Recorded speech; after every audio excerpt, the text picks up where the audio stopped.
انسانی، انسان کا وجود میں آنا،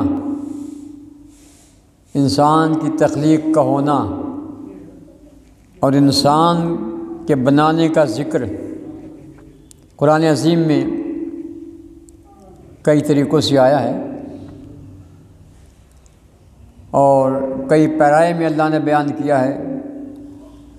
یہ جو سورہ مبارکہ آپ کی خدمت میں عرض کی ہے، تلاوت کرنے کا شرف حاصل کیا ہے، اس میں اللہ تعالیٰ انسان کی تخلیق کے بارے میں ارشاد فرماتا ہے۔ بڑے بڑے لوگوں نے کھوج لگایا، تلاش کی، مادی طور پر بھی، تجربات کے ذریعے بھی، سائنسدانوں نے بھی، بڑے بڑے فلسفیوں نے بھی، کہ تخلیق انسانی کیسے ہوئی، کس طرح ہوئی،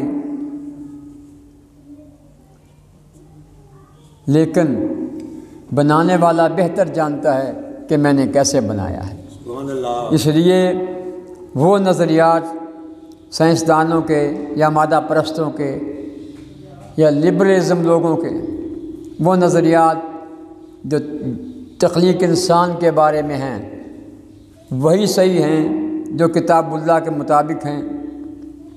اللہ نے بیان فرمایا، لَقَدْ خَلَقْنَا الْإِنسَانَ فِي أَحْسَنِ تَقْوِيمٍ، ہم نے انسان کو حسن کے انتہائی قوام پہ جا کے بنایا ہے۔ ہاں، حسن کا انتہائی قوام۔ انسان اللہ کا انتخاب ہے، مخلوق میں اللہ کا چنا ہوا ہے۔ یہ کائنات میں اللہ کی سلیکشن مخلوق ہے، الیکشن مخلوق نہیں ہے۔ انسان کو سلیکٹ کیا اللہ نے، الیکٹ نہیں کیا۔ تو معلوم کیا ہوا کہ نظام الہی، اللہ کا سسٹم الیکٹ نہیں ہے، سلیکٹ ہے۔ ہاں، سلیکشن ہے۔ پوری کائنات اللہ نے انسان سے پہلے بنا دی تھی، تخلیق انسانی سے پہلے کائنات بن چکی ہے۔ قوام انسانی سب سے پہلے بنا، سبحان اللہ۔ تخلیق بعد میں ہوئی، لیکن انسان کا جو قوام ہے، یہ جوہر ہے، جو سطح ہے، وہ اللہ نے سب سے پہلے بنایا۔ باقی پردے جو چڑھائے گئے اس جوہر پر، ہاتھ کے، کان کے، ناک کے، زبان کے، سر کے، دماغ کے، دل کے، آرگنن کے، اعضاء کے، یہ تو تمام تخلیق کرنے کے بعد پھر اللہ نے اس جوہر پر یہ پردہ چڑھایا جس کے جسم کو ہم انسان کہتے ہیں۔ اور اس انسان کو اللہ نے بنایا، تخلیق کب کیا اس کے جوہر کو؟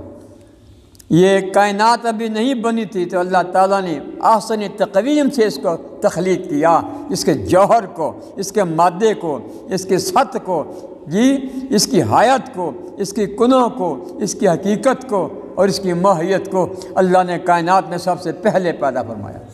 میں تخلیق کیا، پیدا نہیں، تخلیق کیا۔ وہ قوام حسن کیا ہے؟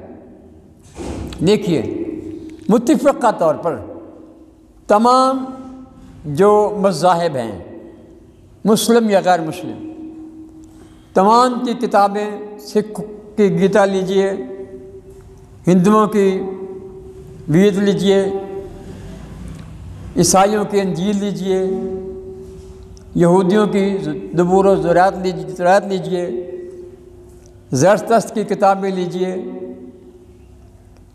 یونان والے فلسفیوں کی کتابیں لیں، آپ ان کی اسٹڈی کریں تو سب کے اندر ایک بات لازمی ہے کہ تخلیق کائنات شروع کہاں سے ہوئی ہے، تو سب کا ایک ہی نظریہ جا کے منتہائے نظر نکلتا ہے کہ تخلیق کائنات ایک نور کے نقطے سے ہوئی ہے۔ ہاں، ایک تجلی سے ہوئی ہے، ایک روشنی سے ہوئی ہے، اور اب بھی ہر مادے کے آخر میں ایک نور ہے، ایک تجلی ہے جس کو تسلیم کیا جا رہا ہے کہ حیات مادہ اس نور کی وجہ سے ہے، حیات مادہ اس جوہر کی وجہ سے ہے، حیات مادہ اس سطح کی وجہ سے ہے جو اللہ نے کائنات میں سب سے پہلے تخلیق فرمایا۔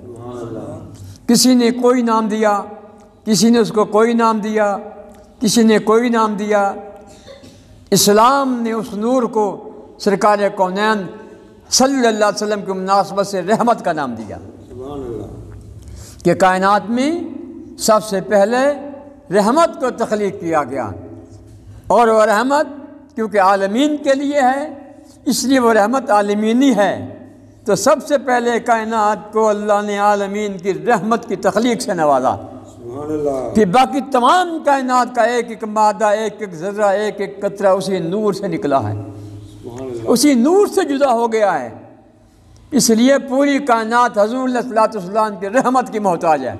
ہاں جی، اپنی حیات میں، اپنی بقا میں، اپنے ہونے میں، اپنے وجود میں، اپنی حیات میں، اپنی کنوں میں، اپنی ماہیت میں ہم چلنے میں حضور کی رحمت کے محتاج ہیں، ہم دیکھنے میں حضور کی رحمت کے محتاج ہیں، ہم سننے میں حضور کی رحمت کے محتاج ہیں، ہم بولنے میں حضور کی رحمت کے محتاج ہیں۔ ہمارا انٹرنل سسٹم اور ایکسٹرنل سسٹم پورا کا پورا، سارے کا سارا، بلکہ وجود کائنات کا سارا سسٹم اپنی بقا کے لیے حضور کی رحمت کا محتاج ہے۔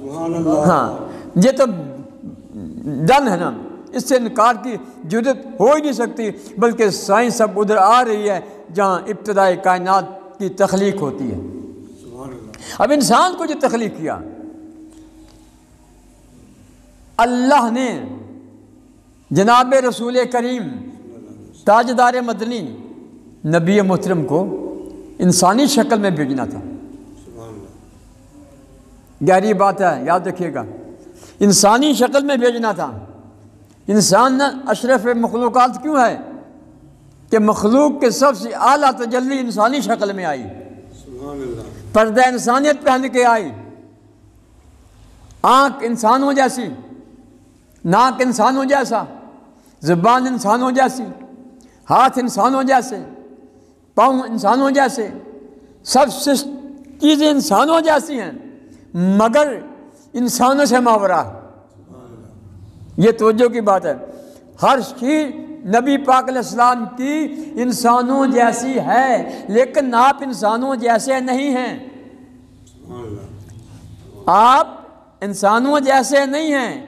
انسان دو کان، دو ہاتھ، دو پاؤں رکھتا ہے، حضور نبی پاک علیہ السلام کی آنکھوں میں اور ہماری آنکھوں میں ڈفرنس ہے، حضور کے پاک ناک میں اور ہمارے ناک میں فرق ہے، حضور کی پاک زبان میں ہماری زبان میں فرق ہے، حضور کے پاک ہاتھوں میں ہمارے ہاتھوں میں فرق ہے، حضور کی پاک انگلیوں میں اور ہماری انگلیوں میں فرق ہے، حضور کی کردار میں ہمارے کردار میں فرق ہے، حضور کی گفتار میں ہماری گفتار میں فرق ہے، حضور کی رفتار میں ہماری رفتار میں فرق ہے۔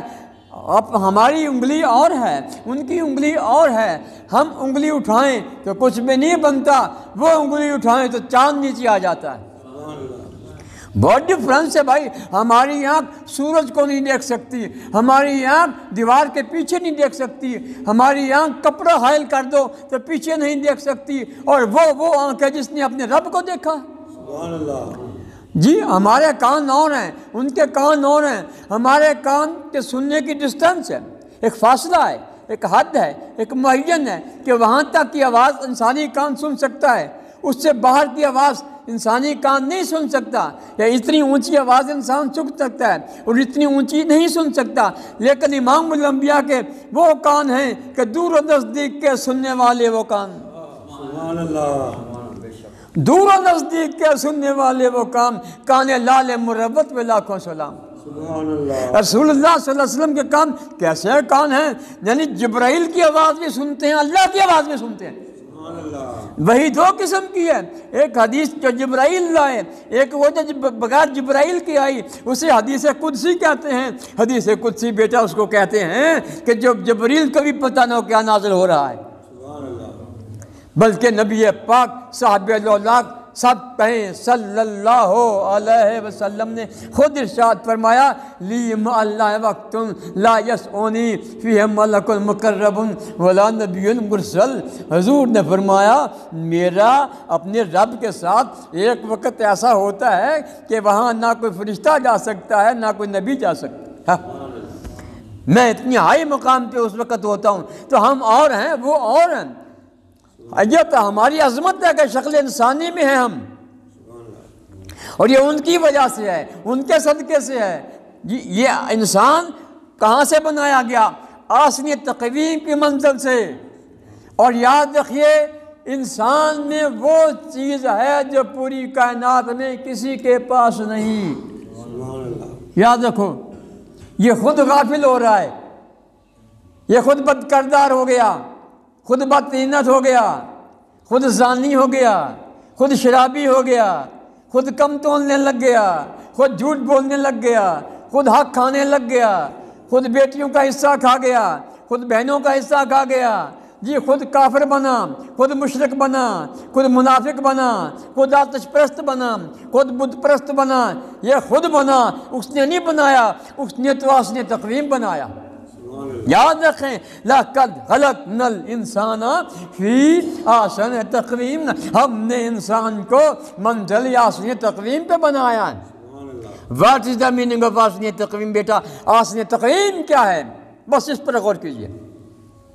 قرآن بڑی کتاب ہے یار، ہاں ہاں زبردست کتاب ہے، کائناتی کتاب ہے، یونیورسل بک ہے۔ فلسفی سر مارتے رہیں، سائنسدان سر مارتے رہیں، کھپاتے رہیں اپنے آپ کو، زندگیاں گزار دیتے ہیں، لیکن اس سطح تک نہیں جا پہنچتے جہاں تک قائقہ کونان نے پہنچایا گیا مومن کو۔ سبحان اللہ۔ آپ آگے تو بڑھیں، آپ ریسرچ تو کریں، آپ تحقیق تو کریں۔ آپ نے تحقیق کا دروازہ ہی بند کر دیا کہ قرآن پاک پر عقل نہ دوڑاؤ، قرآن میں فکر نہ دوڑاؤ، قرآن میں تدبر نہ دوڑاؤ، جو پچھلوں نے کر دیا وہ کافی ہے۔ بھائی دیکھو زمانہ دور قیامت کی چل گیا، آگے چل رہا ہے، علم آگے جا رہا ہے، پچھلوں کا علم کم نہیں تھا، ہم نے پچھلوں سے ہی تو فیض لینا ہے، اپنے بزرگوں سے ہی تو فیض لینا ہے، اسی علم کو آگے بڑھانا ہے۔ علم لامحدود ہے، علم کی حد نہیں ہے، علم بڑھتا چلا جائے گا۔ اللہ نے کہا ہم نے انسان کو اس وقت تخلیق کیا جب حسن حکم قوام پہ پہنچ گیا۔ اب دیکھیے ایک بات آپ سے عرض کرتا ہوں، ساری سپیچ اللہ کے فضل سے آپ 2-3 سال سے سن رہے ہیں، کتاب اللہ صحیح ہے، قرآن یہ کہتا ہے کہ فطرت اللہ التی فاطر الناس علیہا، اللہ نے کہا انسان کی فطرت وہی ہے جو اللہ کی فطرت ہے۔ سبحان اللہ۔ جی ہاں، پھر سن لیجئے، فطرت اللہ، یہ قرآن میں ہے، فطرت اللہ التی فاطر الناس علیہا، the nature of the man is the nature of God. انسان کی فطرت اللہ کی فطرت ہے اور اللہ کی فطرت انسان کی فطرت۔ یار یہ بہت بڑی بات ہے۔ اب سمجھ اپنی اپنی ہے یار، تدبر اپنا اپنا ہے، تفکر اپنا اپنا ہے، عقل اپنی اپنی ہے، تدبر اپنا اپنا ہے، شعور اپنا اپنا ہے۔ آپ کہاں تک سمجھے اس بات کو؟ قرآن نے کہا فطرت اللہ التی فطر الناس علیہا، اللہ کی وہی فطرت ہے جس پر انسان ہے۔ یہ نیچر اللہ کی ہے جو انسان کی نیچر ہے۔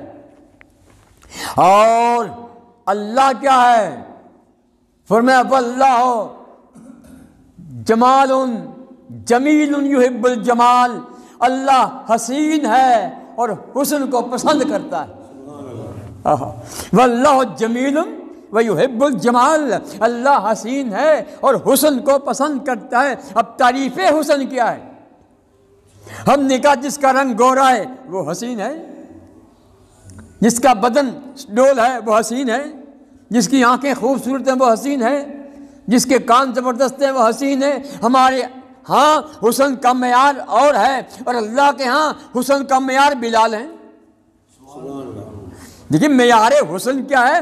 رنگ نہیں ہے، معیار حسن نسل نہیں ہے، معیار حسن قوم نہیں ہے، معیار حسن نیشن نہیں ہے۔ معیار حسن کیا ہے؟ جو اللہ کا معیار ہے وہ حسن کا معیار ہے۔ اللہ کا معیار حسن کیا ہے؟ دیکھیے کون حسین ہے؟ ہم نے انسان کو اپنی نیچر پہ بنایا، اپنے حسن پہ بنایا، اپنے حسن کے جب ہمارا حسن انتہائی کمال، ہمارا حسن تو ہر وقت کمال تر کمال ہوتا ہے، لیکن ہم نے جب اس کو ڈھالا، سبحان اللہ، اپنے کمال کا ریفلیکشن دیا، اپنے کمال کا عکس دیا، اپنے کمال کا سایہ دیا، تو پھر وہ انسان کو دیا، نہ حیوان کو دیا، نہ فرشتوں کو دیا، نہ جنوں کو دیا، نہ درختوں کو دیا، نہ پھلوں کو دیا، نہ پھولوں کو دیا، نہ پتوں کو دیا، بلکہ کہہ دیا هو الذی خلق لکم ما فی السماوات وما فی الارض، تم پتہ کون ہو، تم کیا ہو، تم اتنی بڑی میری مخلوق ہو کہ ساری مخلوق کو میں نے تیرے لیے پیدا کیا۔ دیکھیے نا، یعنی انسان حاکم کائنات ہے، انسان خلیفہ رب ہے۔ انی جاعل فی الارض خلیفہ، میں نے زمین میں خلیفہ تمہیں بنایا ہے، تم خلافت الہیہ کے حقدار ہو، یہ ہے تمہارا معیار حسن۔